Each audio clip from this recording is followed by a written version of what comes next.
beautiful people! Magandang araw! For today's video po, magmumukbang kami.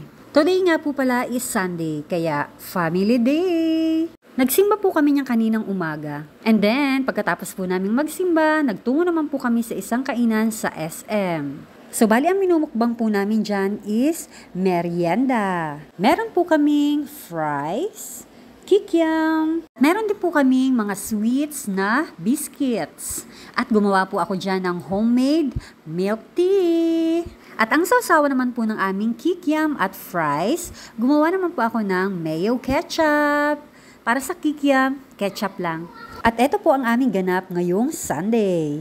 Nagpalaro po ako dyan kanina kaya marami pa pong pagkain ang natira. Kaya eto, minumukbang na namin. Ang sarap po ng ginawa kong homemade milk tea.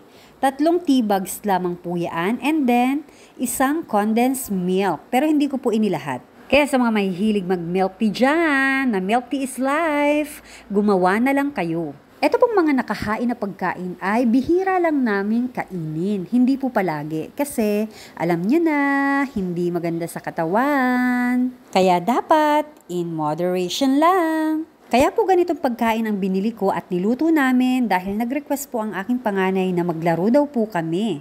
Naglaro po kami dyan ng tagisan ng talino. Nakakatuwa naman po dahil gusto nilang mahasa ang kanilang mga isip. Kaya ano pa bang magagawa natin? Di pagbigyan sila. Kaya ayan, dali-dali akong gumawa ng mga tanong. At syempre, bumili ng mga kakailanganing pagkain. Napakadali lang naman po ng aming laro. At hindi ganun kahihirap ang aking ginawang tanong. Kaya halos lahat sila nakasagot. 3 kategorya lang po kasi ang ginawa ko. Bugtong, Tagalog-English Translation, at History. Nakakatuwa nga po sila kasi kaysa magbabad sila sa cellphone, ayan, buti na lang nag-aya silang maglaro at the same time matuto.